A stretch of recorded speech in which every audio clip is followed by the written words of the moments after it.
राधे राधे भक्तों, आपके अपने चैनल भक्ति विद गीतिका में आपका स्वागत है। आप सभी भक्तों को देवशयनी एकादशी की हार्दिक शुभकामनाएं।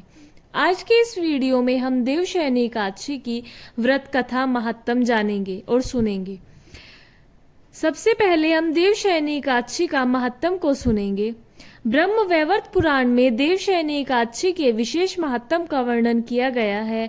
इस व्रत से प्राणी की समस्त मनोकामनाएं पूर्ण होती है। यह एकादशी आषाढ़ मास के कृष्ण पक्ष की एकादशी, जिसे योगिनी एकादशी कहते हैं, इसके बाद आती है। आषाढ़ मास के शुक्ल पक्ष की एकादशी को ही देवशयनी एकादशी कहा जाता है। इसी एकादशी में चतुर्मास का आरंभ माना जाता है। इस अवधि में कोई भी शुभ कार्य जैसे विवाह आदि नहीं किया जाता। मान्यता है कि इस दिन से भगवान श्री हरि क्षीर सागर में शयन करते हैं, फिर 4 महीने बाद उन्हें उठाया जाता है। उस दिन को देव उठनी एकादशी कहा जाता है। इस बीच के अंतराल को ही चतुर्मास कहा गया है। देवशयनी एकादशी को देव देवशयनी, महा एकादशी, थोली एकादशी, हरिदेव शयनी, पद्मनाभा शयनी तथा प्रबोधनी एकादशी भी कहा जाता है।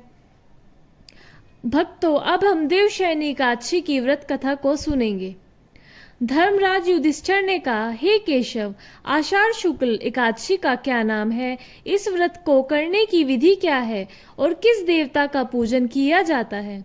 श्री कृष्ण कहने लगे कि हे युधिष्ठिर, जिस कथा को ब्रह्मा जी ने नारद जी से कहा था वही मैं तुमसे कहता हूँ।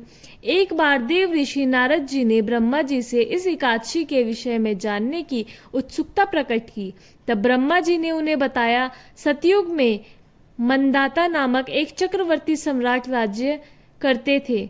उनके राज्य में प्रजा बहुत सुखी थी, किंतु भविष्य में क्या हो जाए यह कोई नहीं जानता था। अतः वे भी इस बात से अब अनभिज्ञ थे कि उनके राज्य में शीघ्र ही भयंकर अकाल पड़ने वाला है। उनके राज्य में पूरे 3 वर्ष तक वर्षा न होने के कारण भयंकर अकाल पड़ा। इस अकाल से चारों ओर त्राही त्राही मच गई। धर्म पक्ष के यज्ञ, हवन, पिंडदान, कथा, व्रत आदि में कमी हो गई। जब मुसीबत पड़ी हो तो धार्मिक कार्यों में प्राणी की रुचि कहाँ रह जाती है। प्रजा ने राजा के पास जाकर अपनी वेदना की दुहाई दी। राजा तो इस स्थिति को लेकर पहले ही दुखी थे। वे सोचने लगे कि आखिर मैंने ऐसा कौन सा पाप कर्म किया है जिसका दंड मुझे इस रूप में मिल रहा है। फिर इस कष्ट से मुक्ति पाने की कोई साधना करने के उद्देश्य से राजा सेना को लेकर जंगल की ओर चल दिए। वहां विचरण करते करते एक दिन वे ब्रह्मा जी के पुत्र अंगिरा ऋषि से आश्रम में पहुंचे और उन्हें साष्टांग प्रणाम किया। ऋषिवर ने आशीवर्चरो प्रांत कुशल क्षेम पूछा। फिर जंगल में विचरने व अपने आश्रम में आने का प्रयोजन जानना चाहा। तब राजा ने हाथ जोड़कर कहा, महात्मन, सभी प्रकार से धर्म का पालन करता हुआ भी मैं अपने राज्य में यह दृश्य देख रहा हूँ। आखिर किस कारण से ऐसा हो रहा है? कृपया इसका कोई समाधान बताइए। यह सुनकर महर्षि अंगिरा ने कहा, हे राजन, सब युगों से उत्तम यह सतयुग है। इसमें छोटे से पाप का भी भयंकर दंड मिलता है। इसमें धर्म अपने चारों चरणों में व्याप्त रहता है।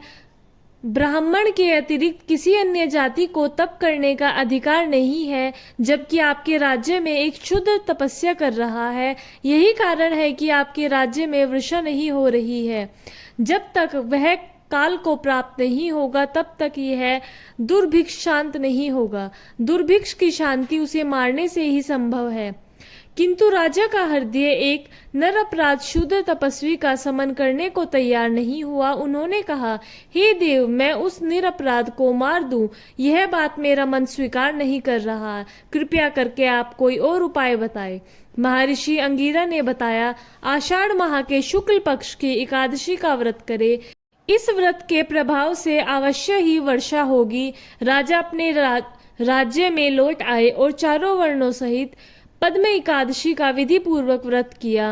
व्रत के प्रभाव से उनके राज्य में मूसलाधार वर्षा हो गई। पूरा राज्य धन धान्य से परिपूर्ण हो गया।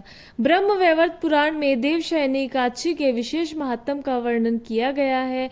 इस व्रत से प्राणी की समस्त मनोकामनाएं पूर्ण होती है। भक्तों, यह थी देवशयनी एकादशी की व्रत कथा और महात्म। वीडियो अच्छा लगे तो लाइक करें, ऐसी वीडियो देखने के लिए चैनल को सब्सक्राइब करें और आप सभी को राधे राधे। जय श्री राधे कृष्णा। जय हो विष्णु भगवान की।